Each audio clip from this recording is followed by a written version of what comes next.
Evo ponovo jednog lepog i zanimljivog gostovanja nakon priče koja nam je stigla iz Londona, a preko Sremske Mitrovice. Evo nam sada gostiju iz Sremske Mitrovice. I oni su samim tim što su iz Mitrovice posebni i drugačiji, barem tako kažu za to srce Srema, ali ovoga puta priča stvarno ima drugačiji smisao. Radi se o momcima koji su bili na svetskom prvenstvu Kung Fu. Kung Fuom se bave dugi niz godina, ali Kung Fu, kad mi ovako laici kažemo ko zna šta to nama znači, setimo se malo možda Bruce Lee ili tako nečeg. Ovoga puta potrudit ćemo se da iskoristimo ovih 10 minuta da ponešto o ovom lepom sportu i saznamo. Tu su nam u gostima Predrag Koviljac, dobar dan Predraže, dobrodošli. I tu je Srđan Miljuš, dobar dan Srđane. I tu je nam odmah i Jovanka. Sad će Jovanka odmah da nam donese poklončiće za početak razgovora, odmah. Hvala lepo. To je momci poklon od Zlatibor vode, imate ovako za uspomenu na ovo gostovanje u emisiji Nedeljno popodne, u kojoj ste došli jednim posebnim povodom, a to je, evo recimo za početak, to gostovanje, da tako kažem, u Švajcarskoj. Predraže, ti si pre svega trener, ali si i takmičar. Da čujemo sad, gde ste to bili, šta ste radili u Švajcarskoj? Pa bili smo u gradu Lucern, na poziv Švajcarske Wushu federacije. Znači, mi smo išli ispred naše Kung Fu federacije Srbije na svetski kup Iron Fist Open Lei Tai. Tačnije se zove Lei Tai, to je disciplina u kojoj se mi borimo.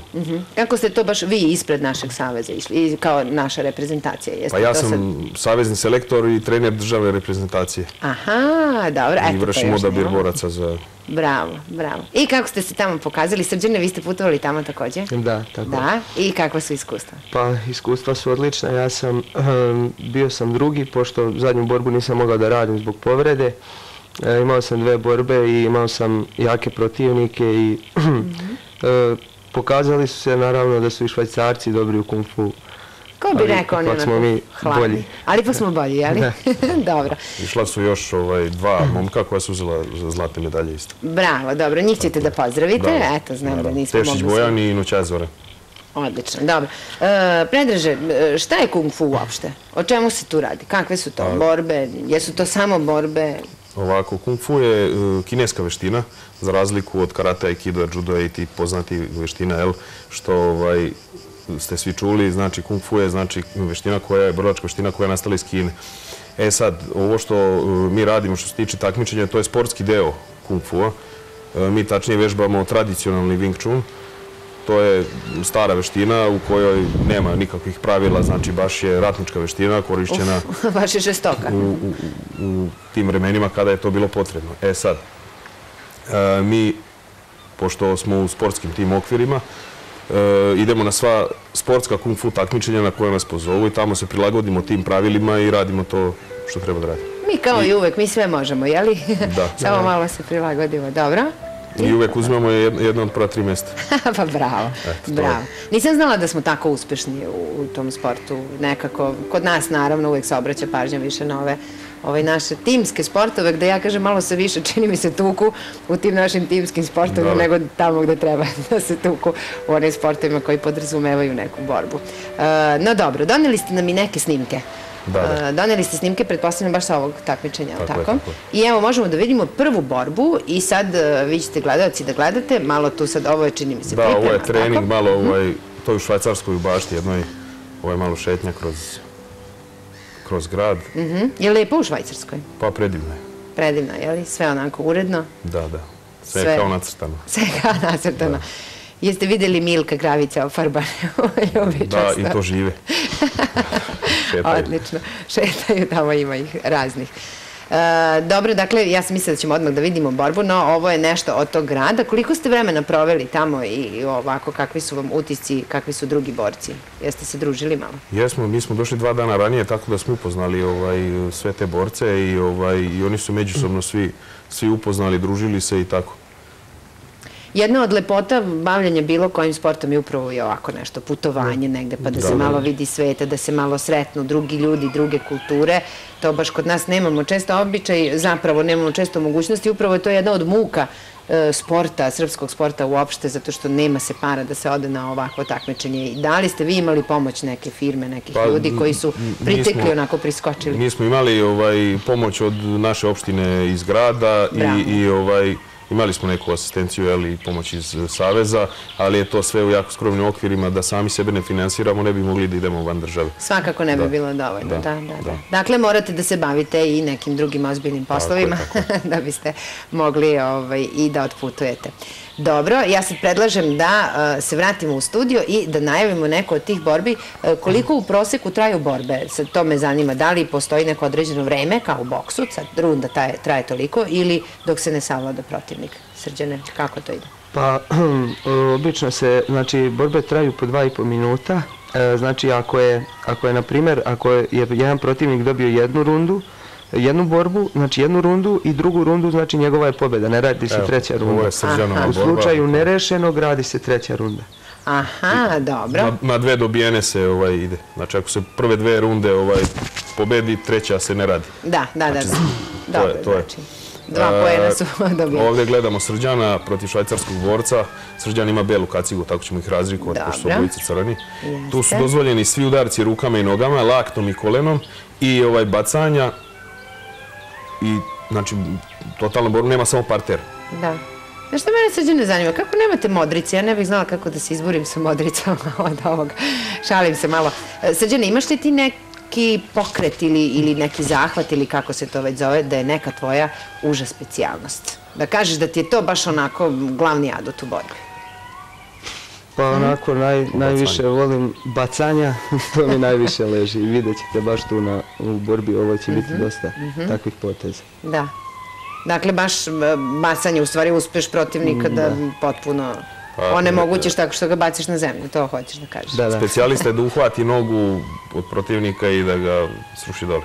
To me onako baš... Onda svakako i brzi refleksi i sve to tu. Vidim, Srđane, neki pojas crveni, da li to nešto znači?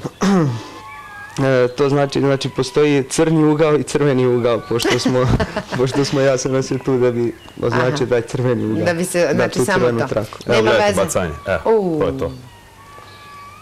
Evo baš si ga sredio. Evo, bit će usporeno.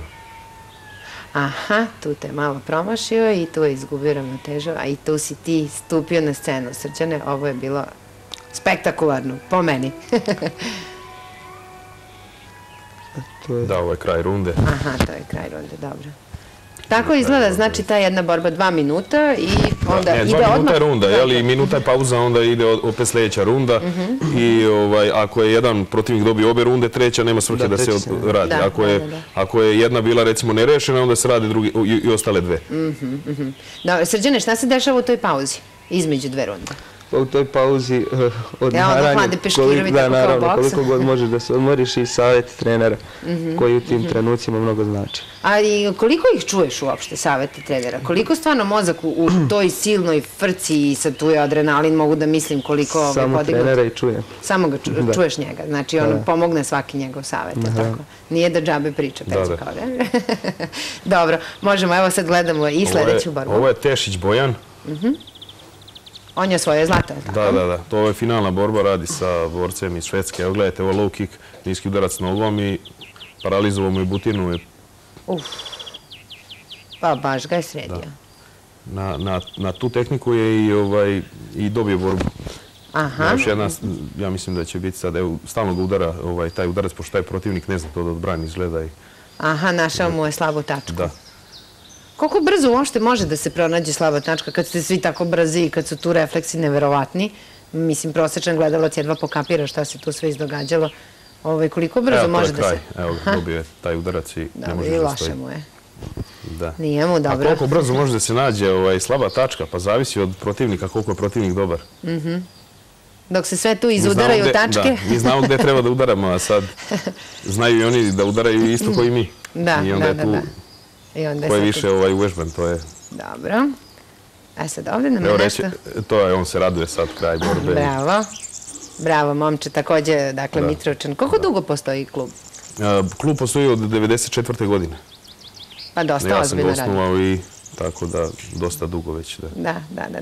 I kako ti se sad čini, Peđa, kako vreme prolazite, neke nove mlade generacije, koliko su oni tu sad nešto spretni, sposobni, talentovani? Pa znate kako, u početku prvo sam ja išao pa sam probijao led, prvo sam ja borio, sad je meni mnogo veći uspeh to što pošto sam ja trener u tom klubu i majstor sam kung fua i sad ja sam njih naučio da oni osvajaju te svetske medalje. I to je meni mnogo veći uspeh nego moj sam uspeh. Kažu da je to vrlo često veće zadovoljstvo kada učenici dođu do tog nekog nivoa. Hajde da pogledamo sada još jednu borbu, mislim da imamo još jednu i da nju malo iskomentarišemo i zanima me da gledamo borbu. Šta su, htjela bih da kažem, ajde da prvo gledamo borbu. Ovo je Zoran Noćajac, crveni štit i bela kaciga. Je li on iz Noćaja ili se samo preziva Noćajac? Ne, prezime mu je Zoran Noćajac, da, Zoran je ime, prezime Noćajac. Da, Noćaj je jedno mesto također blizu Sremske Mitrovice. On jako lepo radi nožne udarce i već je izgleda povredio protivnika. Već je našao tu slabu tačku protivniku, dobro.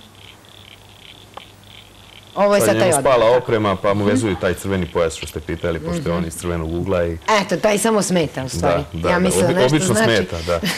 I ovo će biti brzo završena borba, neće biti ni cijela prva runda. Evo je jedan udarac nogom u glavu.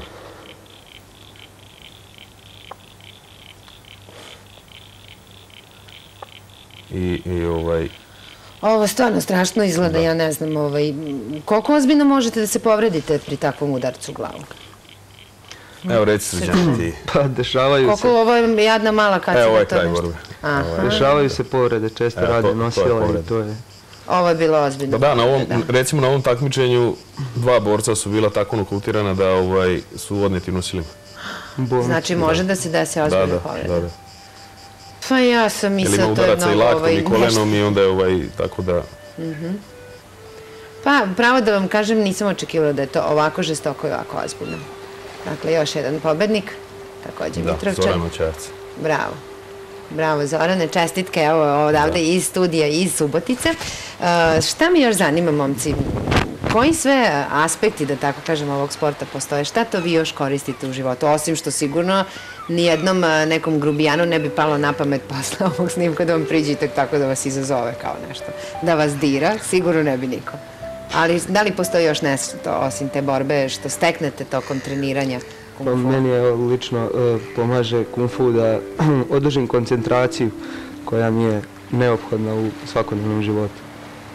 Istina je, Peđa, da stvarno onaj ko se bavi tim borilačkim veštinama stiče još nešto osim tog nekog, osim energije, mišića, pokretljivosti, zdravlja, ajde da kažem, da to neko mentalno zdravlje nekako u tim sportovima koji dolaze sa istoka je mnogo više u centru pažnje, da tako kažem, nego kod naših nekih sportova.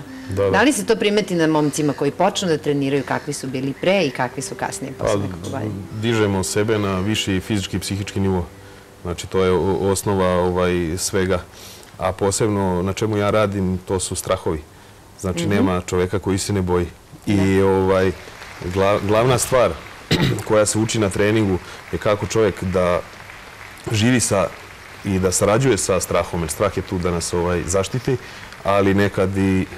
Nekad nas i parališe, da, to treba znati savladati. Znači, taj momak koji dođe tu da shvati da je to samo jedna normalna stvar koja se dešava i da se i onaj drugi protivnik ili borac isto tako boji. Sad to dalje pomaže u životu, u poslu, u svemu ostalom, jel? Da, sigurno. I mnogo je spremniji, ja mislim, za borbe u ovim našim pitovim džunglama.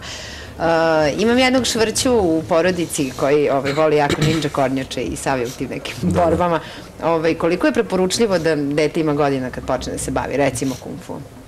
Pa, može da krene, recimo, da bi kvalitetno mogo da trenira, znači mogo bi da negde od 7 godina i tako. Mada ja imam 3 grupe. Imam jednu grupu gde su ovi od, recimo, 16-17 godina i stariji. Imam jednu grupu gde su klinci od, recimo, 10 pa do 15 i ima jedna grupa gde su ovi svi mali. Pa čak ima nekih i od 4-5 godine, ali oni više dođu u zabavište tu, jer njima treba baš posvetiti veću pažnju nego ovom starijem, pošto su oni više tu da se igraju. Dobro, kao i sve male švrće. A da li može neko da trenira kung fu, a da ga trenira samo iz sopstvenog nekog zadovoljstva i radi podizanja svog nekog zdravlja i uopšte tog nivoa življenja o kojem pričate, ili mora da se takmiči? Ne mora da se takmiči uopšte, da. Takmičenje je dobrovoljno, a veština se vežba zbog opšteg stanja duha i tela. Dobro, ja mislim da smo dosta toga naučili danas. Evo, za sam kraj da kažemo da se u Mitrovici uskoro sprema jedno takmičenje, pa ljudi možete da dođete i uživo da vidite kako izgledaju te borbe, a možda i da se priključite klubu, zašto da ne. Peđe da nam kažeš možda i za kraj gde se klub nalazi, gde možemo da pronađemo nekog da bismo se učlanili i tako nešto i da čujemo o tom takmičenju. Pa, takmičenje će biti 8. decembra u sportskom centru u Sremskoj Mitrovici. Biće i sanda borbe i lej taj borbe. Ovo što smo sad gledali su lej taj borbe. Tako da će biti, znači, sad reću jednu razliku. Sanda borbe se rade onim bokserskim rukavicama i drugčija je malo zaštitna oprema i drugčija su pravila, ali slično je sve u suštini. Klub se nalazi u Sremskoj Mitrovici u ulici Đure Jakšića 33 i u suštini svi znaju kad dođu u Mitrovicu gde se taj klub nalazi, pošto smo dosta poznati tamo po tome i tako da. Lako vas je onda pronaći. Da. Dobro, Srđane, Peđe, mnogo vam hvala što ste nam posvetili ovo vreme, što ste došli iz Mitrovice. Znam da je put podugačak. Kako je bilo preko Fruške gore? Imali snega? Ma nema. Dobro. Lepo smo doputovali, normalno sve. Odlično. Hvala lepo što ste odvojili vreme da podelite sa nama ovo lepo iskustvo. Čestitam još jednom na ovom velikom uspehu kluba i želim vam da i dalje imate odlične borbe, da nemate povreda i da i dalje uspešno savlađujete sve strahove i da budete dobar primer svim mladim momcima i u Sremskoj Mitrovici i šire, da se bave nečim sličnim kao što se vi bavite. Hvala vam još jednom. Nastavljamo dalje emisiju Nedeljno popodne. Ostanite još uz nas. Tu smo do 18 časova. Imamo još i muzike i zanimljive priče, a imamo i neke nagradice i poklončiće za vas, tako da bit će razloga da se viđamo sve do 18 časova.